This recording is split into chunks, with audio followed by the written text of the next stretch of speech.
Good evening, West Hollywood. My name is Max Geschwind. And I'm Daniela Radoy, and this is WeHo Politics. Now tonight on our show, we have John Heilman, who's a former city council member and West Hollywood mayor. You formerly served as mayor, and now you're running in the city council special election on June 2nd. Thank you so much for being here, John. Thank you for having me. Thank you. No Nice problem. to meet you. So do we want to get right we're just going to jump right into the questions. So usually what we ask the candidates first is just to talk a little bit about their background, where they're from, and how that inspired them to be so involved in public access and in politics. Well, I was on the city council for 30 years, and even before that, I was very active in the community. I was part of the group that helped incorporate West Hollywood and make it a city. I was involved with rent control organization, CES, involved with a couple of Democratic Party groups, and I love the city, and that's part of the reason why I decided to run again, because I'm just so excited about the future of our town. Okay. All right. Now our next question is, we know during the campaign you had said that if you were not successful you wouldn't have run. However, after the March election you decided to run. So what made you decide to run in this election? Well, I had thought that in March that was going to be my last election. I wasn't ever going to run again, and I did say that, and I changed my mind. People called me up after the March election and said, John, please, you really need to do this. And there were people actually in tears asking me to run. And it reminded me how much I care about the city and how much I love the city.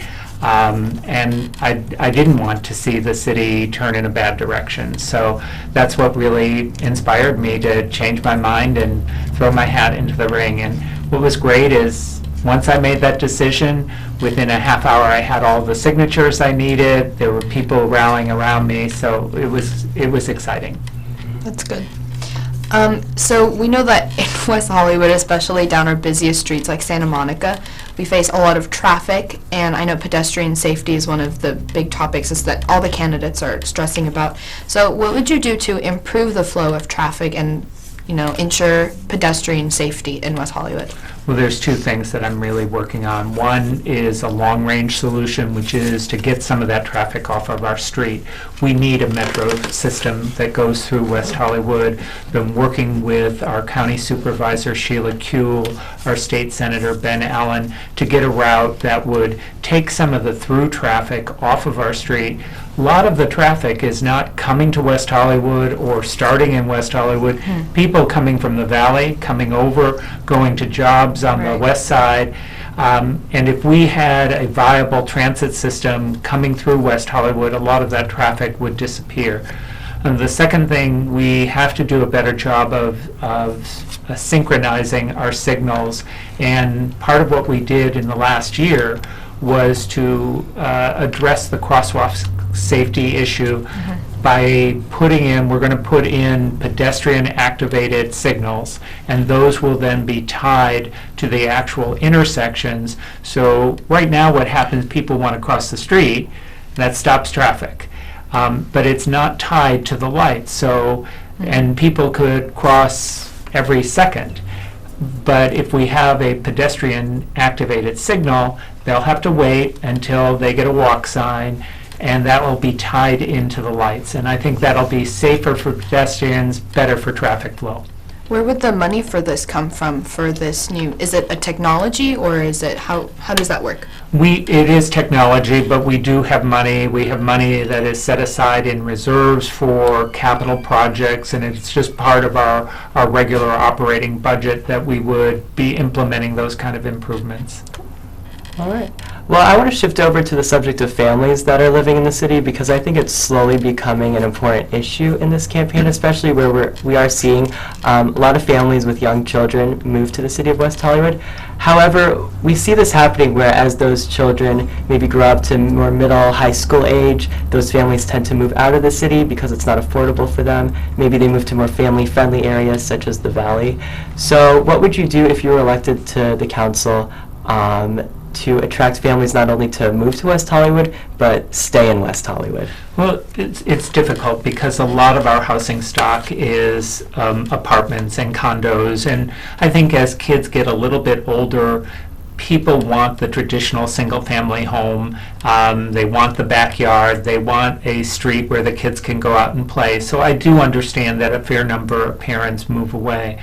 The other big issue for a lot of families is the lack of a middle school option here.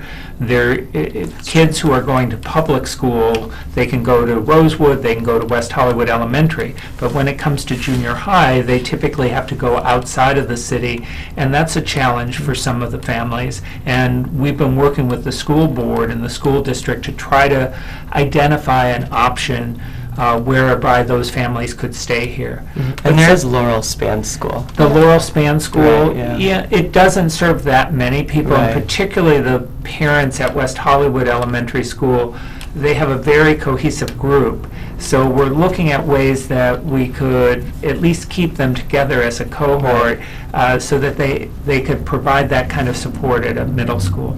And the other things that we work on are the library here, the recreation facility that we're working on with a new pool, new gymnasium. I think that's going to be appealing to all young people and especially families that have kids. I think that's a great amenity that we can provide for the future. Well, just kind of, also another big conflicting topic is the craving to progress in urbanization and construction and, wanting to have new projects, but at the same time that conflicts with the wanting to preserve historic buildings like, what's the one at Plummer Park? Fiesta Hall. Yeah. Like, preserving buildings like that are historic and have been there for a long time. So if you're elected to the council, how would you work to compromise with those two ideas? It is always a struggle, and it's a struggle that we will continuously face, which is balancing the need for new things and to provide new services and facilities with the need to preserve our history. Fiesta Hall, actually, there's no controversy about that. Everyone agrees that it needs to be preserved, it needs to be protected. We were looking at rehabilitating the inside of it, also adding additional space outside for outdoor venues. There are a couple other buildings at Plummer Park that I support relocating so that there's more parkland. As you know, there are a lot of people who use that park. It's heavily occupied, and there isn't very much space for kids to run around or for people to kick a soccer ball, and opening up the park and expanding the park space is a priority for me. I don't know how we're going to resolve that issue, and there may be conflicts that they're just going to be disagreements about. Hopefully we can resolve them and reach compromises that move us forward, allowing us to protect what is truly historic while still investing in the future and making sure that we have the facilities for the next generation. Yeah. While we're on the topic of development, I actually had another question. Obviously, as many West Hollywood residents know, especially in the center of the city, the current project on 826 North Kings Road that I think you guys talked about at your last council meeting. Well, I wasn't there. Oh yeah, you weren't there. You weren't there. But the other council members were, Right. the current council members. So I just want to know where you stood on that, because it is actually pretty controversial. There are, it's very controversial in the city.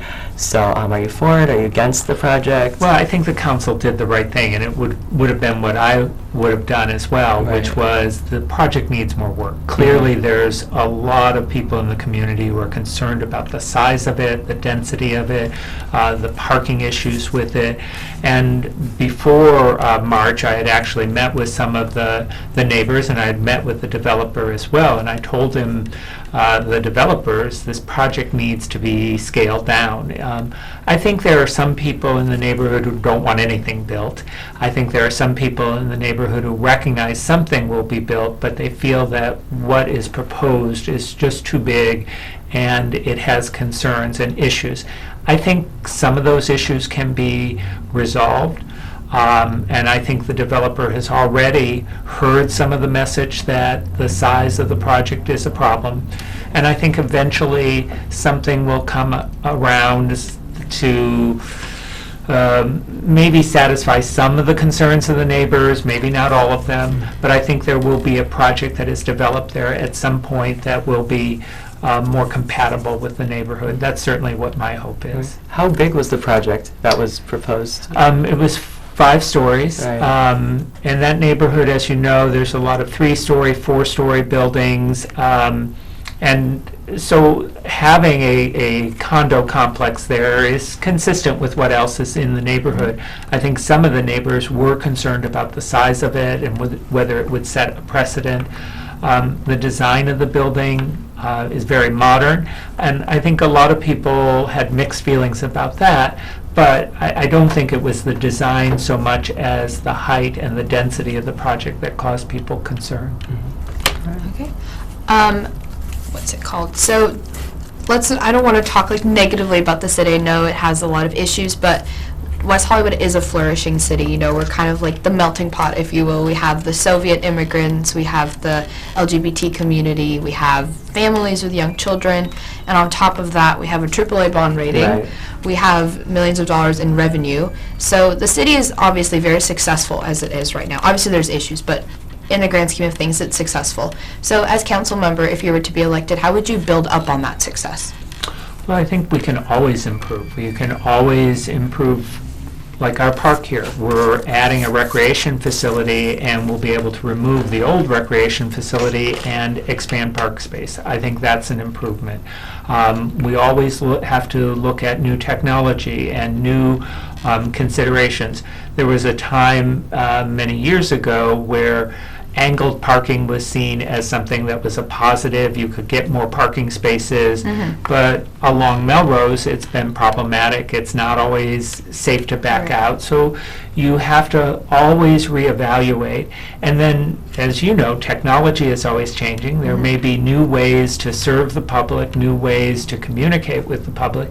So it's really an endeavor in constant improvement and constant reevaluation and assessment of what we're doing, what's working. If things aren't working, how do we improve upon them, or maybe turn that around and do something different.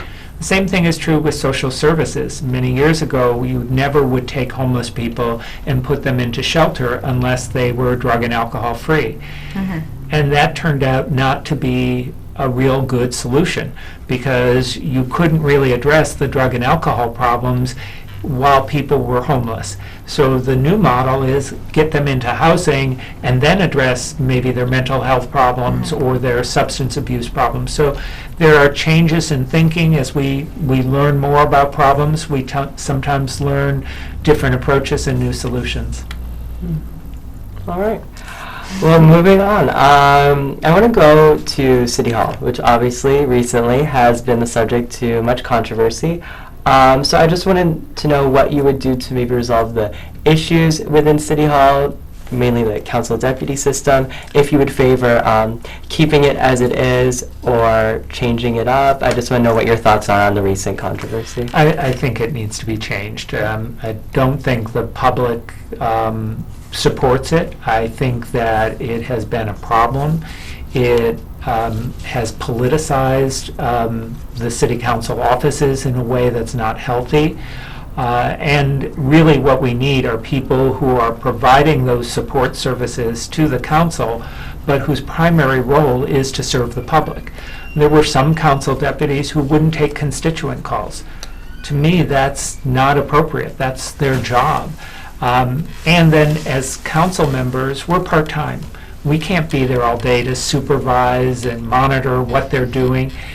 We really need professional staff that are under the purview of the city manager or the assistant city manager, who are responsible for supervising them, responsible for making sure they're there and doing their job and serving the public as they're supposed to do. So I would favor getting rid of the current system and replacing it with a system like almost every other city has, other than the city of LA, which is you have a small group of people whose primary function is to assist and support the council and serve the community. So you'd favor a group of staff members helping all 5 of the councils and not just having one person report to one council? Right. And I don't know how it should be structured. Perhaps the city manager would structure it where there is one person in charge of scheduling and one person in charge of proclamations, and other people who are better at research who are in charge of drafting agenda items. But I think it can be done and structured in a way that is more efficient, less expensive, and better serving to the community. Right. Cool.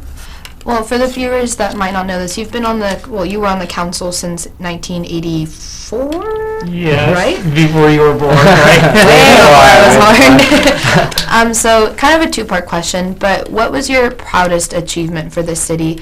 And in your eyes, how did the city change the most? Like, what was the biggest change that you've seen in West Hollywood throughout your time on the council? Well, in terms of proudest achievement, I think so much of what we've accomplished in the city is really a group achievement. It is the result of all the council members and commissioners and community members who pull together to make things happen. But I'm certainly very proud of the library because I played a big role in that, and got criticized for it, but if you go there, it's busy, and we've had more than 1 million visitors to it. More than 55,000 people have gotten library cards. That's more than the number of residents in West Hollywood. So I think that's a big achievement for the city, and I think it also really gave us the confidence as a council that we could manage a large project, and I think it gave us the incentive to move forward with the second phase, which is the recreation building.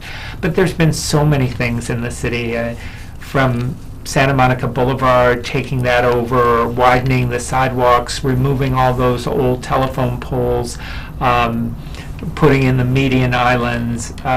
Certainly marriage equality in the city was a huge celebration. I mean, so there's been so many important milestones along the way. It's hard to single anything out. All right.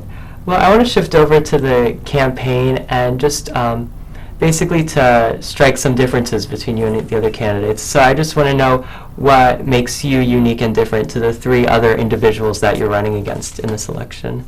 Well, I think first, obviously, experience. Right. I've had experience. I've done the job. I think people know where I stand. So I think that's a big distinction. Second, my background, I'm a lawyer and a law school professor, and I am, by training, I'm supposed to look at things from both sides, evaluate things objectively, make decisions dispassionately based on the facts and not based on emotion. So I think I bring that skill. I think I listen to people very well. I think I hear what they're trying to say. That doesn't mean I have to agree with them. It doesn't mean that I necessarily believe everything that they're saying, but I do at least hear what people are saying. And I think the other thing that distinguishes me is that I have a breadth of experience with different constituencies within the city. Certainly the Russian-speaking population, the LGBT population, seniors. I've worked a lot with young people because I teach them all the time. So I think I have, and my support seems to demonstrate that as well. I have support from all categories. I have landlords who are supporting me, which is odd because I'm supported by the tenants group. I have the business community supporting me. I have labor unions and the County Federation of Labor supporting me, and you usually don't have people who are oftentimes on both sides of an issue supporting one candidate. So I hope that means that people recognize that I love the city. I try to be straightforward and honest with my views, and I try to do what's right for the city. Mm-hmm. If you were elected to the city council, you would be serving with a couple new faces, Right. or at least one new face with Lauren Meister. Lindsay, you haven't served with for a couple years. So would you feel comfortable working with the current group of council members? Sure. Okay. People forget, even though Lauren and I have had differences, I actually appointed her to the Public Safety Commission years ago, so she was my commissioner. which was, I think, the first commission she served on in the city. So Lauren is an intelligent woman, and I know that we can work together. All right. Okay. Well, you said before we started the interview that there was other issues that you wanted to touch on. So tell us a little bit about what you think the biggest issues that the city is facing are and what your plans are to resolve them. Well, one of the big issues, as I mentioned, is transportation and traffic, and we talked about that. I've been working very hard on trying to get Metro through West Hollywood so that we can ease that traffic burden. And the good news is that I have the connections with the other elected officials that give me entree and allow me to meet with them one-on-one. And I think we really have an opportunity, given the current political, the current group of politicians who represent the area. They all recognize that West Hollywood needs to be served. So I'm excited about that. But people sometimes focus on the development issues, or they focus on traffic.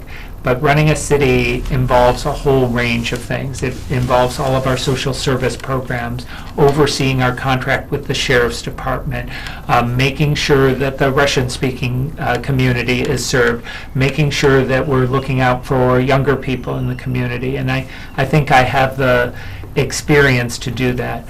Another big issue for me is raising the minimum wage, making sure that people who are working in our community are paid enough to support themselves, and that's something the City of LA has done, and I'm hoping to move that forward in the City of West Hollywood as well. Well, you are a professor at USC, correct? I'm at USC and Southwestern Law School. Oh, nice, nice. Yeah. What do your students think about you running for City Council? Do you have their support?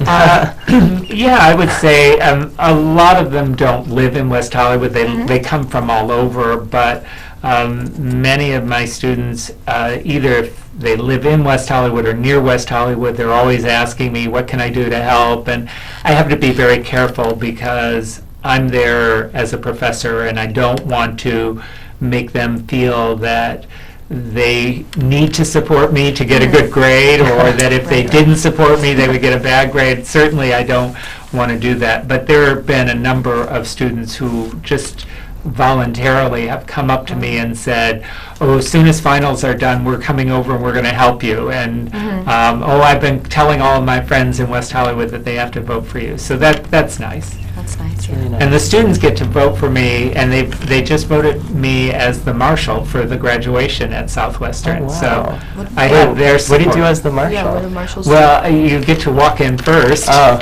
and I was a co-marshal. I got to lead the procession of graduates up to the stage, and then I got to read all of their names off as they got their diplomas, and then I got to lead them out of the auditorium. So it was fun. Oh my That's God. good. That's good. You have any other questions? Um, I know something recently that actually came up in the campaign. I was reading online. I don't really know. I didn't really know how to interpret it because I thought it was confusing about you supporting Larry Block in the election. Like, I was like, wait, what's going on here? Like, aren't you still in this race, John? So if you, I'm what's going on? Right. I said to some of my supporters, Yeah. I said, it's time to get out there, talk to your friends and neighbors, and I said, and Larry Block was actually there, Oh. and I said, well, if you're not going to, if you can't get your friends and neighbors to support me, then tell them to support Oh, okay. Larry. So if they were like staunchly anti, you. Yeah. Okay. Because I was confused. I was like, No, I'm I'm definitely in the race, Okay. and I'm running to win. Yeah. And did you see, I think Heidi did something similar to that, where she posted on Twitter, like, go to, your event or your fundraiser or something on Twitter. You know what? I think that was through the Democratic Club. I think she has it where they're She like, was together. automatically retweeting Stonewall Democratic Club because she's been involved in that, and I got their endorsement, Right. and she automatically Oh my retweeted God. their congratulations to me, and then later on they tweeted about volunteering at my campaign, and she automatically retweeted that. So I think somebody told her, and she's now Right. changed her Twitter Yeah. account. It was confusing. I was like, you guys are all supporting each other. Like, what's the point of an election? What's it called? So there was a brief term where you weren't on the city council. So I was just wondering, was it difficult at all to, convince yourself to come back into the election? Like, did you have to mentally prepare for, coming back into it? Do you feel like the break, rested you? It's like the first time in 30 years. Like, you don't have any more Monday council meetings. I know, it's after been nice. 30 years. I think everyone should have a sabbatical of 3 months after 30 years. It wasn't, what was difficult is we didn't really know the election results until, almost Thursday, and Friday was the deadline to file in this election. So I really didn't have a lot of time to think about it. It had to be an instant decision. So, and I'm glad I did it because so many people have rallied around me. Yeah. But the time away has been fine. I've been very busy with the new campaign, but it's actually a lot easier to run when you don't also have to have the responsibility of being a council member at the time. So I actually have more time to go knock on doors. That's good. Do you feel like the break gave you some fresh ideas? Some new energy. Yeah. It gave me new energy. It gave me some fresh ideas. It gave me an opportunity to talk to more people. Unfortunately, with my teaching schedule, March elections, January and February are terrible months for me because I'm teaching at both schools and I'm helping people prepare for the February bar. So it's a very difficult time for me in my regular work. So this has given me a lot more time to go out and knock on doors and meet and greet people. So it's been fun. Good. And you're not originally from California, you're from Ohio. Very good. Correct. I did my research. Yeah. So what initially brought you to West Hollywood or California just in general? I came out here to go to law school. Oh, So nice. that's what initially brought me here. I had applied to a variety of schools, and eventually settled on USC, and I'm still there. They can't get rid of me. I'm teaching there, but I've never regretted it. All right. Yeah. Well, we actually have about a minute left, according to that clock right there. So Wow. I guess for my last question, it would basically just be, how do you think the campaign is so far? Like, what's your take on it? Do you think it's been, a great, very informational, informative campaign that's really informing voters well? Do you think it's, been getting nasty? What are your thoughts on the campaign? I think it's always a problem, campaigns. There are some people who are able to sort of sift through all of the nonsense and figure out what's going on, but there's no truth in campaigning law. So people will send out lots of misinformation. They'll try to politicize issues, and I think that's always unfortunate. And I think it does a disservice. I try to stay away from anything nasty because I don't think the public likes that. I think it turns off voters, and I'm all about trying to set forth my priorities and my issues rather than attacking other people. All right. Nice. All right. Well, we have about 10 seconds left. Yeah. The election is June June 2nd. 2nd. Tuesday, June Go 2nd. vote. So, guys, make sure to get out and vote, and thanks for watching. Thank you.